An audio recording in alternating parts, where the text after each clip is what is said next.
You're right, guys. It's Mark here, your Pitsmore Owl. So we're on Saturday, 17th of January, about 5:30.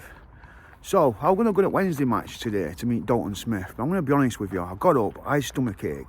The Man City game we on, Man United. So I'm going to be honest with you. I sacked it. I seem to have got zero enthusiasm to go this season. And I'm going to be honest with you. I'm going to tell you when it started to change for me. So from 86 to like 2,000 times, I was addicted. Home and away. I remember I once went to Arsenal on a midweek game.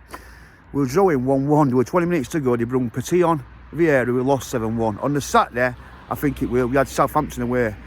And like, the ex-partner were like, oh, you know, I'm not going. You will. And I did. I was addicted. Win, lose or draw. I went. Started to change for me after when we got the points took off us with Chansiri, and then we lost against Sunderland. It was like every time, and then with the Dan and Moore situation, like every time we went forward, we got dragged back, and it started to lose the enthusiasm. Do you know what I mean? Football was a massive part of my life, but this season's just been horrendous, and I think that people who take over need to understand where we've been for the last 25, 26 years, what we've been through, and they need to make it affordable for everybody, yeah? That's all I'm going to say, and obviously we need to show ambition. Yeah, that's all I'm going to say, because let's just see. But we need to be more positive. But when I see people like having a good this season, I'm thinking we haven't got the players that's being took away. Today we lost 1-0. We haven't won at home all season. But I'm going to be honest with you, yeah, before the season started, I thought we were getting hammered every week. That's not been the case. It's been small things on it in the final third and the defence where the game's won.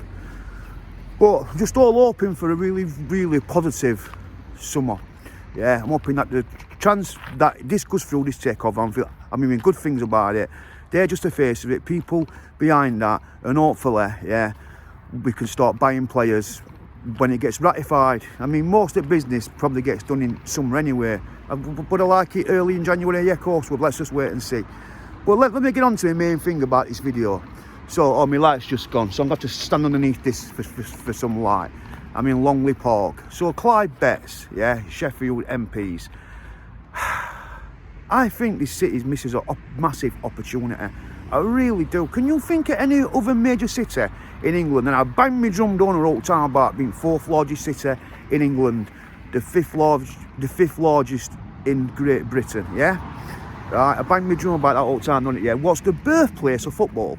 Who started this game, what's worldwide, but what doesn't show nothing when you drive into the city. Doesn't show anything, nothing. I know they were told years ago about doing a big football, what were going to cost about 5 million, yeah, to say home of football. There's nothing. What an opportunity missed. What a massive opportunity missed, yeah.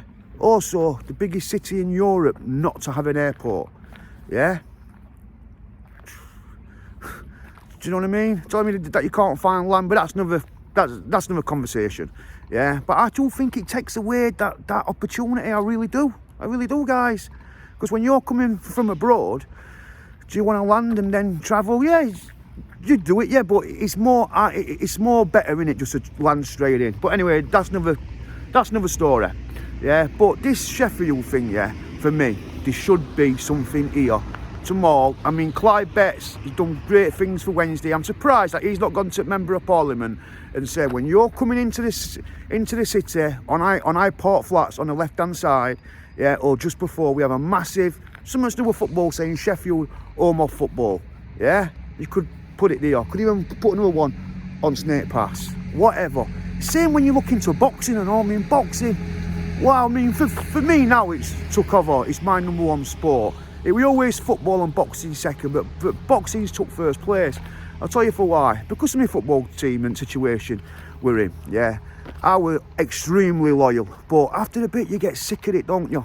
Yeah, and I don't think there's many characters now, like there were Colton Palmer, your Paul Gascoignes, your Vinnie Joneses, yeah. Also, talking in pub, without a red card, without a yellow card, without a vote line. They've took that away with this VAR now, and they took it away, yeah. In a way, it's good. because it's giving you the fair result. But it's all about money, innit? Now it's all money oriented, it's money driven. And I think that's one thing what John Textor got right. What's wrong with English football? Sheffield Wednesday, yeah, we can't win the Premier League, realistically, yeah? Nottingham Forest are in it. They can't win it realistically. All right, we have Leicester, so it can be done. I get that, yeah. But I'm on about it be a one-off, weren't it? And I think that's what's wrong with English football. Is it right that Soviet nations are allowed to buy Man City and Newcastle? Is that right? Really? I don't think it is. All right, if it were my team, I'd probably have a different stance on it. I would. You know me, I'm truthful and honest, yeah. But overall, is that right? Big advantage there, isn't there? So yesterday I tweeted to EFL, yeah. I have some little bit of fun on my ex. But this one was sort of serious, and I put Man City, who you know guys that I like, yeah, from my uncle, etc., right? 115 charges. 115 charges. I'm going to have a guess of what's going to happen, and I reckon I'm going to be right. They're going to have more better lawyers than what the Premier League's going to have, and Man City will get nothing.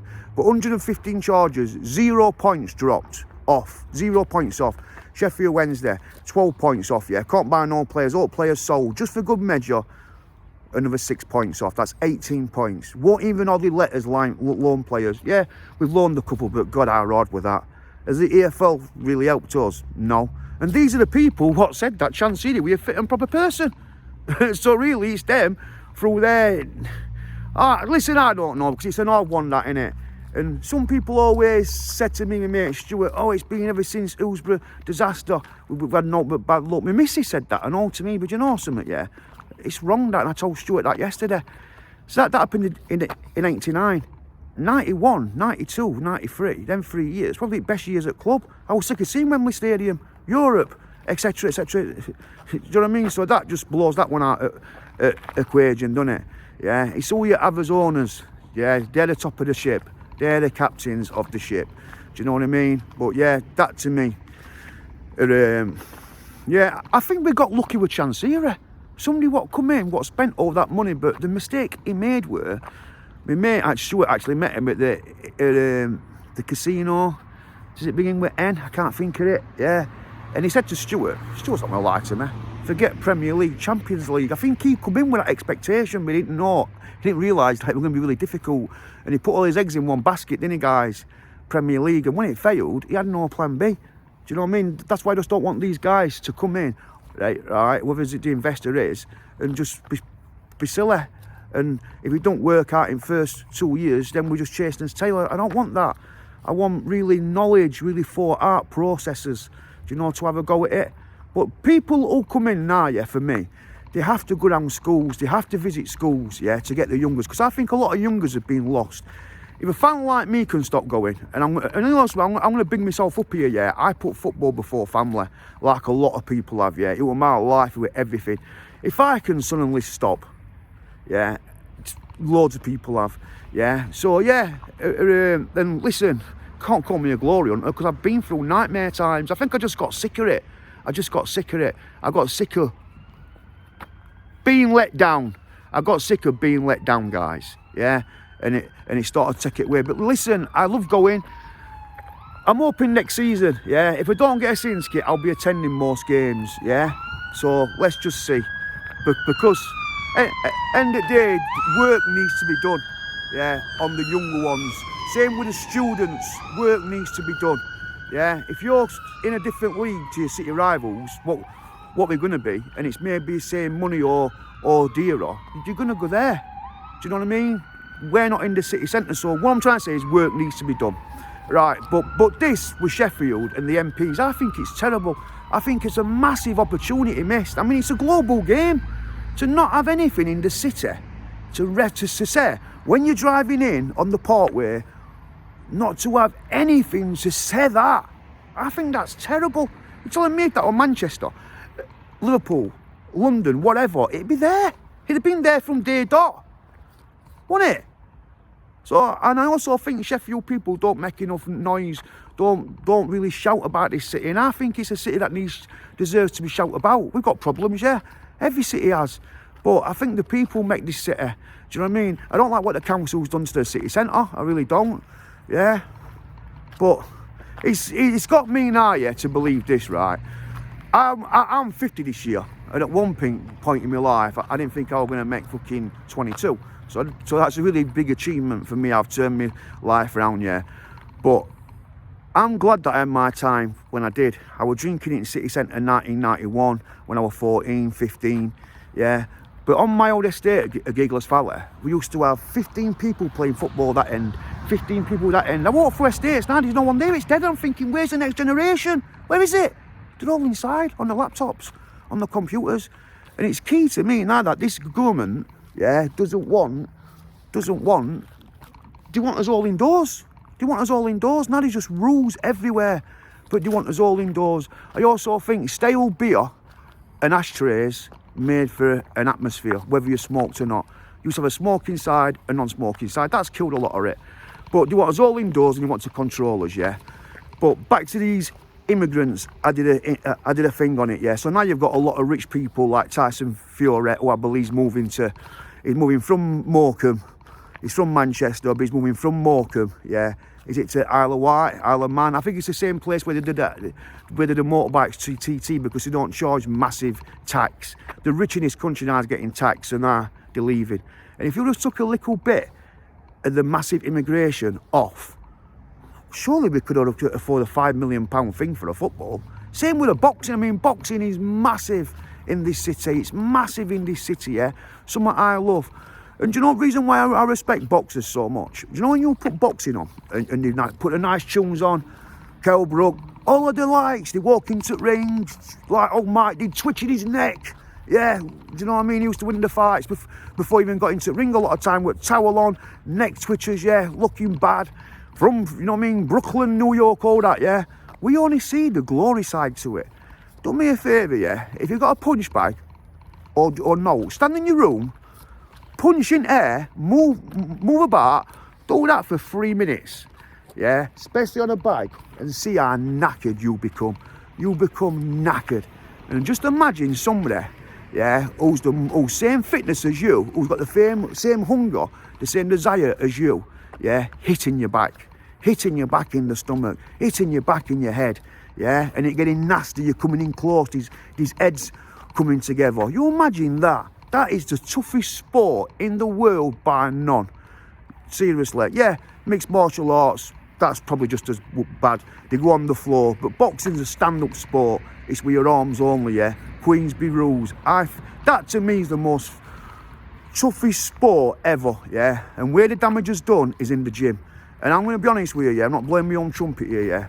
So in my own year, I would order my junior school out of Bankwood. I would order Giggler's Valley senior school. Got expelled. I went to Forkwood Special School all the day. I had a really big thing to become a professional footballer at first, but with my passion and all with boxing. So my brother went into Kung Fu. And my mum used to take us to go to a place on West Street with a European champion called Patrick Scantlebury, his gym were, yeah. And then I stopped going and I used to go to boxing, yeah. I used to really love the boxing. But then when I got bottled in my eye, someone come from behind me in a nightclub. I shouldn't be at a nightclub, yeah, but hit me behind. That took that dream away. And I really believe I could have been something. So that hurts. That hurts. But listen, you can't go back in time, can you? And my mum always used to say to me, one thing I'm proud about with you, Mark, yeah, you've just got on with it. And I've had to. Do you know what I mean? Not like I can change it. So there's always somebody worse off than yourself, isn't there, in that regard. So yeah, but yeah, like boxing, I really do respect boxers, and footballers do, but believe me, it's proper tough. You know when I was in Ramby, Bomber Graham come in, yeah, we had all the speakers up, and he let me go in the ring and get the, from the steel city, Sheffield, England, let's get this rumble, head of Bomber Graham, yeah, all that. It was brilliant. It was like one day that you like, my brain was took out, and I went into the ring, they picked 10 people. If you've ever seen the film at Vicar, yeah, I win with his son Russell, yeah, but he went by his mob's maiden name of Grant. All blagger from London, yeah, proper good guy, or right good guy, yeah, really nice guy. Took to me. When I got out, he gave me some West Ham shorts, I gave him a Wednesday towel. Anyway, they picked 10 guys. When I first saw where we were, what are you looking at? What are you looking at? You know, trying to intimidate us, yeah. So anyway, I went into the ring with him. The rules were, you could hit them as hard as what you wanted to in the torso, but they couldn't hit you. Not supposed to. So I went in there, yeah. I've been doing weights for 3 years. I were like 3 years, 2 months into 5 years. Anyway, so I'm coming to the side to angles. I'm swinging on my body into it, really going for it. That time I was benching about 140, but I was really strong on my shoulders as well. Can't remember what I was doing on my shoulders. Maybe 70, 75, 80 key. I might have got that wrong, yeah, but I was strong, what I'm trying to say, yeah. So I'm swinging into it. I'm hitting him in his stomach. I swear to God, I was shocked. I was shocked. He was in his 40s. He's been retired for years, yeah, but he still did it. He was laughing at me. He was laughing at me. My hands were hurting that much. Yeah, I really went for it. I blew out after probably about a minute full pole. The next thing, he stood away and he went boom, straight in my stomach. I went, oh, these guys are conditioned. They're conditioned. Their stomach was like concrete. Biggest guy I ever fought, that me, you know, most impressive. Bomber Graham, Harold Bomber Graham, wicked. Born in Nottingham, lived in Sheffield with Harold Bomber, Brendan Ingle. Top guy, really nice guy, really enjoyed it as well, nice guy. But yes, there should be something here as well for boxing, because it's a fight city, do you know what I mean? And when you drive into places and you saw something like Sheffield, how many world champions here, something like we make champions, it becomes global, doesn't it? It becomes it's a talk about things, put Sheffield more on the map. Like when you drive to Newcastle, you see the Angel at North, whatever. But to say there's nothing here for football and boxing, boils my you-know-what, and it's wrong. Do you know what I mean, yeah? And this council underachieves over time. But would it really cost that much to do that in 2 big world sports? Wouldn't, would it? And I think it's pathetic, yeah? And I try and make noise about it. Do you know what I mean? So, Clive Betts, yeah, I've met him once, you know what I mean, in Ulster Park. If you're watching this, yeah, please get in to your colleagues in Westminster, yeah? You're a football fan, yeah? And push the football and push the boxing. Something to represent this beautiful, brilliant city, yeah? Because for me, you're missing a big opportunity missed. My birthplace of Manchester has the Football Museum in Manchester. In Manchester. Why is it not in Sheffield?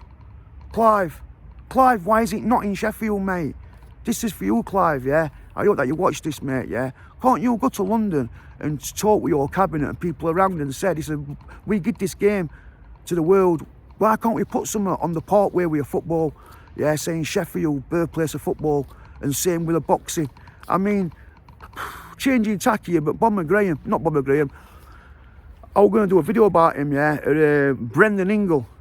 He used to get big men, massive men to go around that gym on Winkerbank, picking litter up. You know, the services, what he did to boxing, that film Giant, I've not seen it yet, yeah? Brilliant. He got an MBE, but that was disgusting, in my opinion, why he wasn't knighted. He should have been called a Sir. Brendan Ingle should have been called a Sir. Do you know what I mean? Because what he did with not only boxing, because he got the MBE for boxing, but the people of Winkerbank and Sheffield, what he did for them were absolutely amazing, getting them off the streets.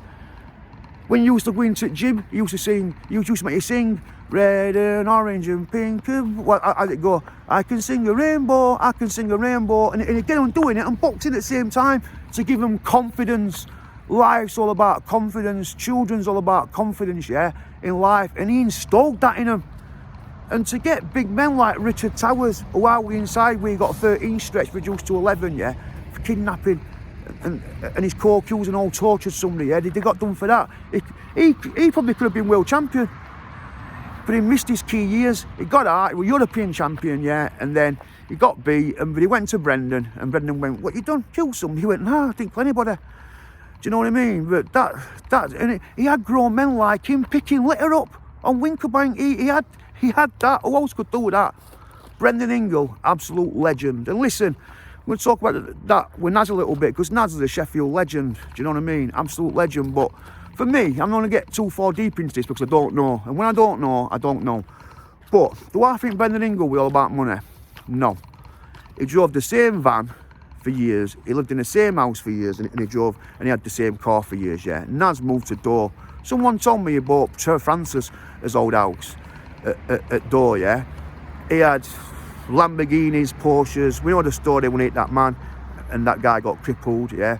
So for me, he weren't about money, yeah. Brendan Ingle, it was Naz what changed him about money, my opinion. But I'm just going to chuck this out there, yeah.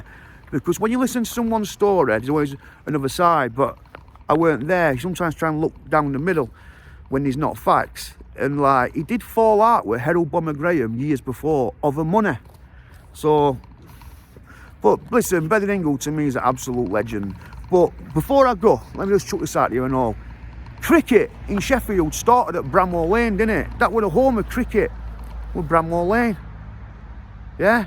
Now it's the old football stadium in the world. Sheffield Wednesday started at Bramwell Lane. We were called the Blades. Sheffield United weren't even thought of at this point. Yeah? We moved, just something still were rent. We moved to Orleyton because it weren't called Hillsborough. Now it's called Hillsborough. We changed the name to the Owls. United come along, what were it, 23, 24, whatever years later, 22. And then they're called the Blades. But that ground, Bramwell Lane, was the oldest football ground in the world, was used for Yorkshire cricket. It was based in Yorkshire. Now, guess what? It's moved to Headingley and Leeds. Why are we missing all these opportunities? Sheffield MPs. Why are we missing them opportunities? I don't get it. We're the fourth largest city. Why don't we act like it? Why don't we act like it? Don't get me. I don't want to get into politics, but it's same with this fast rail. What's happening? Is it HS2? When they put us on there with the cities it were going to go to, yeah, I said, I bet they take Sheffield off it. Took it off it. Something's not right. Something's not right. So yeah, that's my take on it. But so I've covered quite a lot of different subjects here, I know. Subjects what are close to me. Do you know what I mean? Really close to me. So yeah, listen, before I thought I was going to get a dog this weekend, but listen, I'm going to say this and all, don't ever send money to people online. Something I wouldn't do. Yeah, when you're online, you don't know who's behind the keyboard. Yeah, you don't know. Do you know what I mean? You have to be very careful. Don't ever send no money. I didn't, luckily enough, and I wouldn't because I'm not that stupid. Yeah, but social media, I think, has made society worse. Yeah, it's made people not talk and it's made society worse. My opinion, guys. Yeah, right. And you don't ever know who's behind that. So do not ever send no money to anybody online for nothing. Do it the old-fashioned way, cash, like I'm going to do and wanted to do. And if you don't want to do that, for whatever reason they say, then you find out it's scammers. And believe me, I weren't only shocked, I was doubly shocked how many people use a puppy. Yeah? It's wrong, isn't it? But that's the world we live in now, unfortunately. It really, really is. Do you know what I mean? So yeah, listen, I've covered a lot of subjects here, I know. But listen, I really hope that I might even try and get him email, but I really hope he watches this video. Yeah, and if you can, viewers, try and get this video to Clive Betts, because I'd like him to see it. Yeah, because come on, something needs doing about this saying Sheffield's the home of football on the Parkway. Yeah, if we could have two, one on the Parkway and one over the Snake Pass from Manchester. Yeah, if we could have two, but main one needs to be on Parkway, and something for us Fight City as well. Yeah, because this city's like a conveyor belt at making world champions. Yeah, and this is a global sport. You're missing a huge opportunity, guys. Come on, Clive and Labour Party. Yeah, let's get on it and let's do it. Do you know what I mean? Because Sheffield deserves it and its people. Do you know what I mean? And to say that you're a big football fan yourself, you've done great things with Wednesday and what's just happened. I'm surprised that you haven't tapped into that a long time ago, mate. But listen, I'm going to leave it now. So thanks for coming. Please hit the subscribe button. Please like, and please hit, when you hit the button, there's a button what says press the all button. So when you hit all, every time I make a video, it'll go straight to you. So thanks for coming, guys. I really appreciate it. God bless. I'm Mark Morehouse, your Pitts Morehouse. Take care. All the best. Thanks for coming.